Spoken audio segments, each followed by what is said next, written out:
Malam, Dr. Sinsata. Perkenalkan, saya adalah Jepsa BP Amnifu dengan NIM 10-2016-198. Dan pada kesempatan kali ini saya akan melakukan praktikum PK. Yang pertama yaitu fungsi vena dan kapiler, yang kedua adalah hitung trombosit, dan yang ketiga adalah retraksi bekuan. Dan pertama-tama yaitu fungsi vena dan kapiler, yaitu menggunakan beberapa alat, yaitu untuk membendung vena itu turniket, lalu ada kapas, alkohol 70%, lalu jarum dan semprit, lalu lance pipi tentunya. Pertama-tama untuk pengambilan darah vena. Nah, darah vena ini dibendung menggunakan turniket.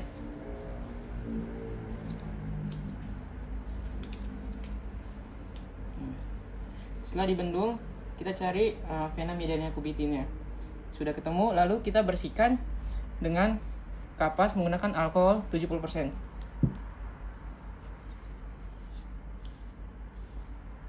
Lalu tangan pasien dikepalkan dan kita tusuk menggunakan jarum dan semprit pada vena mediana cubiti tentunya. Lalu kita fiksasi dan kita tusuk pada ruang kosong di lumen pembuluh darah. Sudah. Oke, selanjutnya saya akan melakukan pengambilan darah kapiler.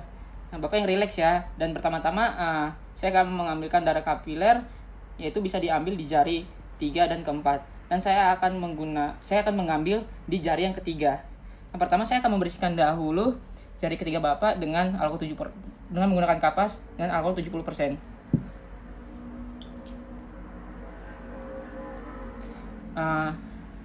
Lalu saya akan menunggu untuk kering, lalu tusuk dengan lance pipi. Oke. Darah pertama yang keluar yaitu dibersihkan. Lalu selanjutnya darah yang keluar yang kedua digunakan untuk pemeriksaan, dan pemeriksaan selesai. Oke, pemeriksaan selanjutnya adalah menghitung trombosit, dan saya akan mengenalkan alat-alatnya. Yang pertama ada pipetoma, dan pipetoma ini terdiri dari 2 jenis, yaitu ada yang biji merah dan biji putih. Untuk yang biji merah itu untuk menghitung eritrosit dan trombosit, dan untuk yang biji putih yaitu untuk menghitung leukosit. Karena kita mau yang menghitung trombosit saja, yang kita gunakan adalah pipetoma yang biji merah.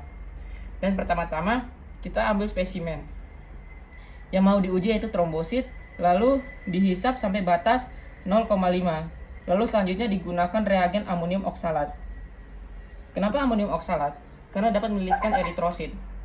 Lalu selanjutnya ambil reagen amonium oksalat, dihisap sampai batas 101.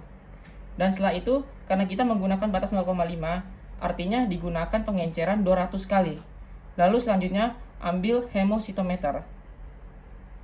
Ya, hemositometer ini diteteskan trombosit yang sudah diambil tadi ke dalam hemositometer, dan sedikit-sedikit saja, karena jika kebanyakan akan mengubah volume. Lalu biarkan merembes sendiri, dan setelah itu hitung dengan menggunakan ini gambar mikroskop ya. Pada mikroskop diafragma ditutup dan kondensor diturunkan. Selanjutnya dengan perbesaran 10 kali kita dapat melihat gambar hitung seperti ini. Nah, ini.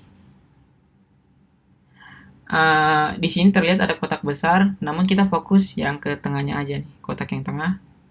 Dan pada saat yang tengahnya kita perbesar dengan perbesaran 40 kali, kita akan mendapatkan gambar seperti ini. Dan pada gambaran seperti ini kita menghitung selnya. Dan di tepinya juga dihitung, tapi hanya pada bagian kiri dan atas.